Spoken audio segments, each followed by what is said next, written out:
সৃষ্টিকর্তার সহযোগিতা ছিল, না হলে এরকম একটা যুদ্ধে নিরস্ত্র হয়ে আমরা আপনাদের সাথে যুদ্ধ করে পেরে উঠতে পারতাম না।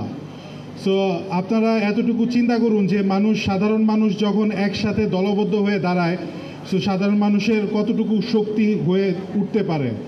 যতই অস্ত্র থাকুক আপনাদের হাতে, সেই অস্ত্র আমাদের সামনে সাধারণ মানুষের একত্রতা, দলবদ্ধতার সামনে কিছুই না। এটা আমাদের জন্য একটা নিদর্শন যে সামনে ভবিষ্যতে যদি কখনো কোনো অরাজকতা সৃষ্টি হয়, সেই অরাজকতার মধ্যে আমাদের হাতে নিরস্ত্র হয়ে আমরা দলবদ্ধ হয়ে দাঁড়ালে সেখানে আমাদেরকে পরাজিত করার শক্তি হয়তোবা কারো নেই। আসলে অনেক কিছু বলার নিয়েই দাঁড়িয়েছিলাম, বাট সামান্য এই অনাকাঙ্ক্ষিত ঘটনার কারণে আমি আসলে নিজের ভিতরটা গুলিয়ে ফেলেছি যে আমি আসলে কি বলবো। আসলে আমরা বৈষম্য কোটা বিরোধী আন্দোলনের জন্য দাঁড়িয়েছিলাম, বৈষম্য বিরোধের জন্য দাঁড়িয়েছিলাম, কিন্তু এখনও আমাদের মাঝখানে বৈষম্য রয়ে গেছে, যার কারণে আজকে এই ছোট্ট অনাকাঙ্ক্ষিত ঘটনা, যেটা আসলে কারো কাম্য নয়।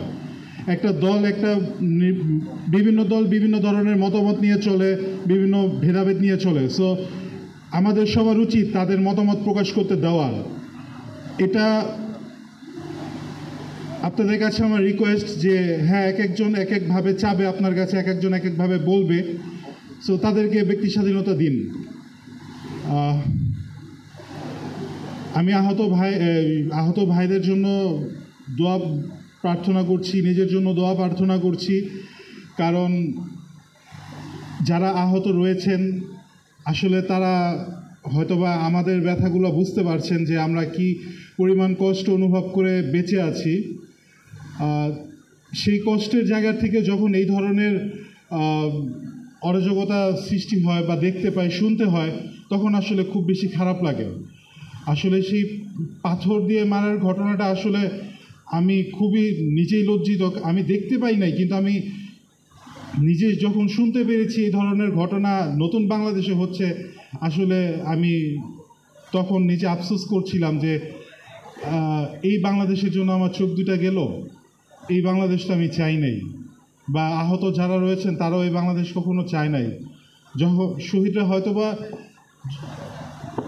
দেখতে পায় নাই, কিন্তু তারা যদি জানতে পারতো যে তাদের নতুন বাংলাদেশে এরকম হচ্ছে, তাহলে তারা হয়তোবা ওইখানে অবশ্য আফসোস করতো যে আমি কেন শহীদ হইতে গেলাম এরকম বাংলাদেশের জন্য। সো আপনাদের কাছে আমার রিকোয়েস্ট যে ভাই বোনেরা, আপনারা যারাই আছেন, নতুন বাংলাদেশটাকে নতুনভাবে গড়েন। এরকম অরাজকতার সৃষ্টি না করে সবাই দলবদ্ধ হয়ে থাকুন। দেখুন বাংলাদেশটাকে কত সুন্দরভাবে সাজাতে পারেন আপনারা।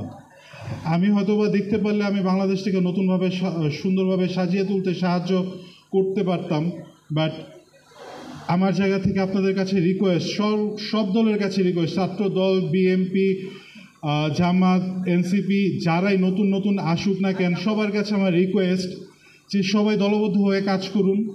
বাংলাদেশটাকে নতুন করে গড়ে ওঠার সুযোগ করে দিন, যাতে করে বাংলাদেশের ভবিষ্যৎ প্রজন্ম নতুন বাংলাদেশটাকে দেখে বলতে পারে যে না, আমাদের বাংলাদেশ একটা শান্তিময় বাংলাদেশ, যে বাংলাদেশ বিগত 53 বছরে যা ছিল তার থেকে নতুন করে আমরা নতুন বাংলাদেশ পেয়েছি। সেই বাংলাদেশটা আমাদের জন্য গর্বের, যাতে করে তারা বিদেশে গিয়ে সেটেল না হয়ে বাংলাদেশে থেকে তারা বাংলাদেশের জন্য যাতে কিছু করতে পারে সেই চেষ্টা করুন।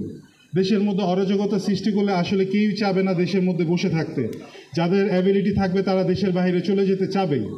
সো আমি চাই দেশের মানুষকে দেশে রাখুন, দেশের মানুষদেরকে আপনারা ভালোবাসুন, আমাদের আহত ভাই বোনদেরকে ভালোবাসুন, যারা শহীদ হয়েছেন তাদের পাশে থাকুন।